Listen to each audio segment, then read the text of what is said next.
1947 মাত্র কয়েকটা কলমের দাগ আর কয়েকজন মানুষের গোপন সিদ্ধান্ত হাজার বছরের একটা ভূখণ্ডকে দুই টুকরো করে দিল।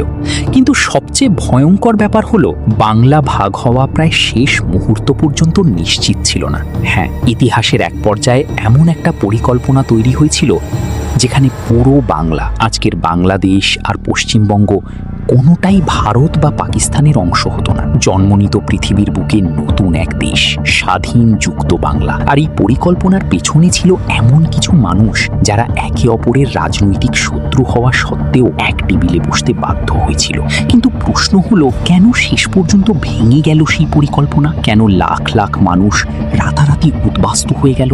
আর কে ছিল সেই মানুষ যে শেষ মুহূর্তে পুরো খেলাটা উল্টে দিল? এই গল্প শুধু দেশভাগের না, এটা ক্ষমতা, বিশ্বাসঘাতকতা, রাজনৈতিক চাল আর ইতিহাসের সবচেয়ে বড় মানচিত্র যুদ্ধের গল্প। তখনকার বাংলা ছিল ব্রিটিশ ভারতের সবচেয়ে গুরুত্বপূর্ণ অঞ্চল। কলকাতা ছিল পুরো উপমহাদেশের অন্যতম বড় শহর। ঢাকা, চট্টগ্রাম, খুলনা ছিল বাণিজ্যের প্রাণকেন্দ্র। বাংলার পাট যেত ইউরোপে, বাংলার বন্দর চালাতো ব্রিটিশ অর্থনীতি। ব্রিটিশরা খুব ভালো করেই জানতো বাংলাকে নিয়ন্ত্রণ মানে পুরো পূর্ব ভারতকে নিয়ন্ত্রণ। কিন্তু দ্বিতীয় বিশ্বযুদ্ধের পর সবকিছু বদলাতে শুরু করলো। ব্রিটিশ সাম্রাজ্য দুর্বল হয়ে পড়ে।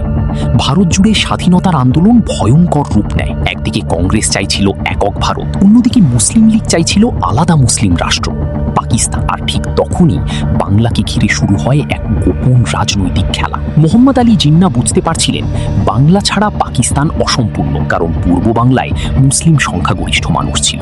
কিন্তু অন্যদিকে সমস্যা ছিল কলকাতা। কলকাতা ছাড়া বাংলা অর্থনৈতিকভাবে প্রায় অচল হয়ে যেত, কারণ বড় বড় শিল্প কারখানা, ব্যাংক, বন্দর সব ছিল পশ্চিম অংশে। এই অবস্থায় সামনে আসেন হোসেন শহীদ সোহরাওয়ার্দী। তিনি তখন বাংলার মুখ্যমন্ত্রী। অনেক বিতর্ক ছিল তাকে নিয়ে, বিশেষ করে 1946 সালের ভয়ঙ্কর কলকাতা দাঙ্গার পর। কিন্তু একটা ব্যাপারে তিনি নিশ্চিত ছিলেন, বাংলা ভাগ হলে উভয় দিকই ধ্বংস হবে। ঠিক একই চিন্তা করছিলেন আরেকজন মানুষ, শরৎচন্দ্র বসু, নেতাজি সুভাষচন্দ্র বসুর বড় ভাই। রাজনৈতিকভাবে তারা আলাদা শিবিরের হলেও বাংলাকে বাঁচানোর জন্য তারা একসাথে বসেন এবং সেখানেই জন্ম নেয় এক অবিশ্বাস্য পরিকল্পনা, ইউনাইটেড বেঙ্গল প্ল্যান। পরিকল্পনাটা ছিল সিনেমার গল্পের মতো।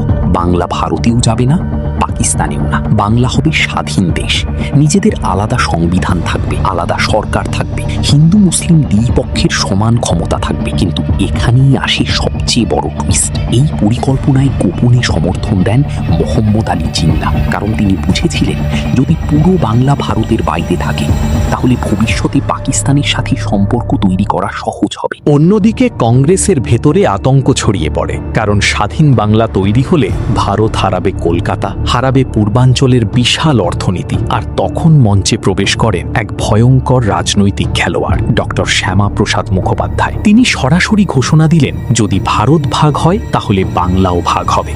তার ভয় ছিল স্বাধীন বাংলায় মুসলিমরা সংখ্যাগরিষ্ঠ হবে এবং একসময় হিন্দুরা নিরাপত্তাহীন হয়ে পড়বে। তিনি দিল্লিতে গিয়ে জওহরলাল নেহেরু আর সর্দার প্যাটেলকে চাপ দিতে শুরু করেন। ধীরে ধীরে পুরো পরিস্থিতি বদলে যেতে থাকে। এর মধ্যে বাংলার রাস্তায় ছড়িয়ে পড়ে ভয়, দাঙ্গা, হত্যা, আগুন। মানুষ বুঝতে পারছিল না আগামী কয়েক মাস পর তারা কোন দেশের নাগরিক হবে। কেউ ভারত চাইছিল, কেউ পাকিস্তান, কেউ চাইছিল স্বাধীন বাংলা। কিন্তু সবচেয়ে বড় সমস্যা ছিল সময়। ব্রিটিশরা দ্রুত ভারত ছাড়তে চাইছিল।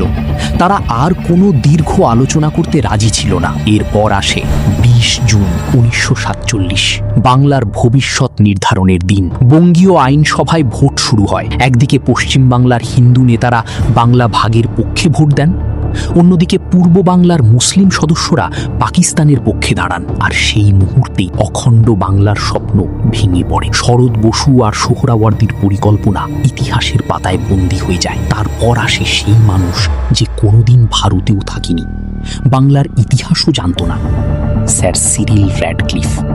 মাত্র কয়েক সপ্তাহের মধ্যে তাকে পুরো ভারত ভাগের সীমান্ত আঁকতে বলা হয়। সেই মানচিত্রের উপর কলম চালালো, আর সেই দাগের কারণে লাখ লাখ মানুষ এক রাতের মধ্যে পরবাসী হয়ে গেল। কারো বাড়ি পড়ে গেল ভারতে, কারো পরিবার রয়ে গেল পাকিস্তান। মানুষ নিজের জন্মভূমি ছেড়ে পালিয়েছে। হাজার বছরের প্রতিবেশী রাতারাতি শত্রু হয়ে গেছে। আর এভাবেই জন্ম নেয় পশ্চিমবঙ্গ, পূর্ব বাংলা, ভারত আর পাকিস্তান। কিন্তু গল্প এখানেই শেষ হয়নি। পূর্ব বাংলা খুব দ্রুত বুঝতে পারে পশ্চিম পাকিস্তানের শাসকদের কাছে তারা শুধুই সংখ্যার অংশ।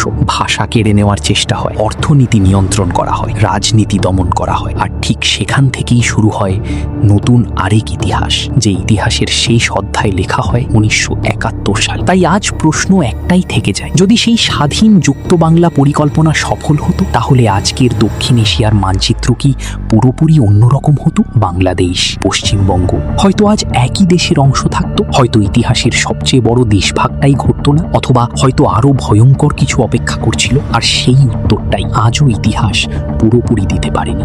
ভিডিওটি কেমন লাগলো সেটি জানাতে ভুল করবেন না। আরও কোন কোন বিষয়ে ভিডিও দেখতে চান সেটা কমেন্টে বলে দেবেন, এবং ভিডিওটি ভালো লাগলে ভিডিওটি লাইক করবেন এবং চ্যানেলটি সাবস্ক্রাইব এবং পেজটি ফলো করে আমাদের পাশেই থাকবেন। ধন্যবাদ।